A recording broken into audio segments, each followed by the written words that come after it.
بسم اللہ الرحمن الرحیم۔ السلام علیکم ناظرین۔ محترم ناظرین، آج ہم بات کریں گے تاریخ کے ان بد کردار عورتوں کی جن کا ذکر قرآن پاک میں بھی کیا گیا ہے۔ یہ عورتیں نہ صرف انسانوں کی گمراہی کا باعث بنی بلکہ بعض اللہ تعالیٰ کے انبیاء کرام کو قتل کرانے میں بھی پیش رہی۔ محترم ناظرین، اسی واقعے کو سمجھنے کے لیے اس ویڈیو کو اینڈ تک ضرور دیکھیں۔ نمبر 1، حضرت لوط علیہ السلام کی بیوی اردن اور اسرائیلی سرحدوں پر، جہاں آج ڈیڈ سی نمکین پانی کی جھیل موجود ہے۔ نمک سے بھری اس جھیل میں آج زندگی کا کوئی نام و نشان موجود نہیں، تاہم آج سے ہزاروں سال پہلے یہ انتہائی زرخیز علاقہ ہوا کرتا تھا، جہاں سدوم اور عمورہ نامی شہر آباد تھا۔ یہی وہ قوم تھی جس پر اللہ تعالیٰ نے حضرت لوط علیہ السلام کو نبی بنا کر بھیجا تھا۔ ایسا گناہ اس سے پہلے کسی قوم نے نہیں کیا تھا۔ اس قوم کے مرد مردوں کے ساتھ اور عورتیں عورتوں کے ساتھ بدکاری کرتے تھے۔ حضرت لوط علیہ السلام کی بیوی، جس کا نام وائلہ تھا، وہ بظاہر تو حضرت لوط علیہ السلام کی بیوی تھی، لیکن وہ اندر سے کافر تھی۔ وہ اپنے قوم کے ساتھ دیتی تھی۔ اس بیوی کے لیے اور کیا بد نصیبی ہو سکتی ہے کہ یہ عورت ساری زندگی ایک نبی کے ساتھ رہتے ہوئے بھی اللہ تعالیٰ کی نافرمانی کرتی رہی۔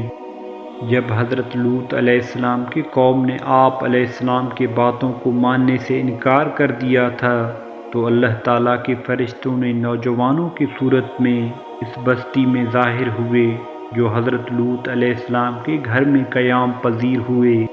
حضرت لوط علیہ السلام کی بیوی، جو اپنے قوم سدوم کے ساتھ ملی ہوئی تھی، اس نے جا کر اپنے قوم کے لوگوں کو ان نوجوانوں کے بارے میں خبر دی۔ ان لوگوں نے حضرت لوط علیہ السلام کے گھر کو چاروں طرف سے گھیر لیا۔ اس پر فرشتوں نے حضرت لوط علیہ السلام کو اس قوم پر عذاب لانے کی خبر سے آگاہ کیا، اور آپ علیہ السلام کو حکم ہوا کہ آپ اپنے گھر والوں کو لے کر یہاں سے نکل جاؤ۔ حضرت لوط علیہ السلام ابھی راستے میں ہی تھے کہ ان لوگوں پر اللہ تعالیٰ کی طرف سے پتھروں کی بارش ہو گئی۔ آپ علیہ السلام کی بیوی، جو اپنے قوم کے ساتھ دیتی تھی، وہ بھی اپنے قوم کے ساتھ تباہ و برباد ہو گئی تھی۔ محترم ناظرین، سدوم کے پہاڑوں میں آج بھی وائلہ کی آبادی موجود ہے۔ حضرت لوط علیہ السلام کی بیوی کا تذکرہ قرآن پاک کے علاوہ حابیل میں بھی آیا ہے۔ نمبر 2، جو کہ حضرت نوح علیہ السلام کی بیوی قوم نوح شرک جیسے گناہ میں مبتلا ہو چکی تھی۔ اس قوم کے لوگوں نے اپنے سرداروں اور نیک لوگوں کے بت بنائے، ان کی عبادت اور پوجا شروع کر دی۔ اللہ تعالیٰ نے حضرت نوح علیہ السلام کو اس قوم پر نبی بنا کر بھیجا۔ یہ قوم اتنی ظالم اور نافرمان تھی۔ اس قوم کے لوگ آپ علیہ السلام کے گھر داخل ہو کر آپ علیہ السلام پر ظلم کرتے اور آپ علیہ السلام کو بے یار و مددگار چھوڑ دیتے۔ حضرت نوح علیہ السلام کو مجلسوں سے نکال دیا جاتا۔ حضرت نوح علیہ السلام کی بیوی بھی ان کافروں کے ساتھ ملی ہوئی تھی۔ محترم ناظرین، مفسرین حضرت نوح علیہ السلام کی بیوی کا نام وائلہ یا وائقہ بیان کرتے ہیں۔ یہ عورت کافر ہی نہیں بلکہ ان کا رہن سہن بھی کافروں جیسا تھا۔ حضرت نوح علیہ السلام کی بیوی کافروں میں شریک ہو کر آپ علیہ السلام کو دیوانہ اور مجنون قرار دیتے تھے۔ یہ عورت بتوں کی بڑی تعریفیں کرتی تھی۔ جب کوئی بندہ بتوں کو چھوڑ خدا کی طرف مائل ہوتا تھا تو یہ عورت اپنے قوم میں جا کر اس آدمی کا نام بتاتی تھی، جس سے اس کی قوم کے لوگ اس بندے کو مارتے اور پیٹتے تھے۔ اس طرح سے وہ بندہ بھی ڈر اور خوف کے مارے پھر سے بتوں کی پوجا کرنے پر مجبور ہو جاتا۔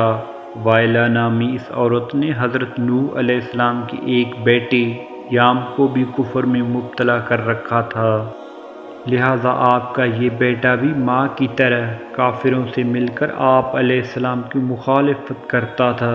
اللہ تعالیٰ نے اس عورت کی بدبختی قرآن پاک میں بھی بیان کی ہے۔ اس کی تفصیلی احوال بابل میں بھی درج ہے۔ جب اللہ تعالیٰ نے حضرت نوح علیہ السلام کی قوم پر سیلاب کا عذاب نازل کیا تو آپ علیہ السلام کی بیوی اور نافرمان بیٹا یام بھی اپنے قوم کے ساتھ برباد ہو گئی۔ نمبر 3، ولائلہ وہ عورت ہے جس کا نام کئی صدیوں سے بے وفائی اور دغا بازی میں بہت مشہور ہے۔ ولائلہ کا ذکر قرآن پاک اور بابیل میں پڑھنے کو ملتا ہے۔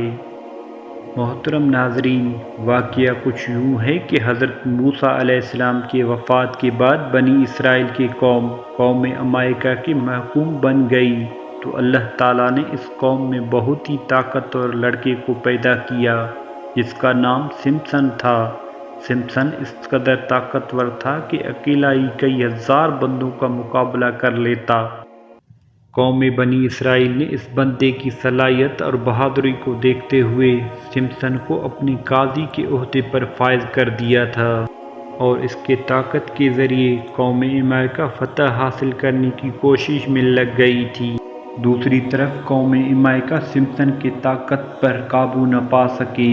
انہوں نے اپنے قوم کے ایک لڑکی جس کا نام ولائلہ تھا اس کو سمسن کے بہادری اور اس کی صلاحیتوں کا راز دریافت کرنے کے لیے سمسن کے پاس بھیجا تھا۔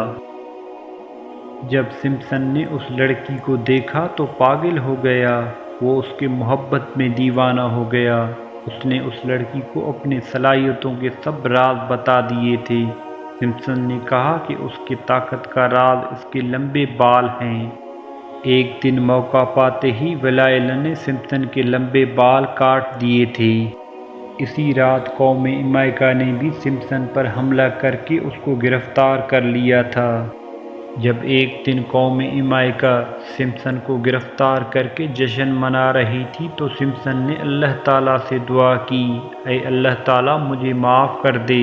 اللہ تعالیٰ نے سمسن کی دعا قبول کرتے ہوئے اس کے تمام طاقت واپس لوٹا دی۔ جس ستون کے ساتھ سمسن کو باندھا گیا تھا، سمسن نے اس ستون کو اپنی طاقت سے کھینچا تو سارے کا سارا محل زمین پر گر گیا، جس کے نتیجے میں ولائلہ اور قوم امائکہ کے بے شمار لوگ موت کے گھاٹ اتر گئے تھے۔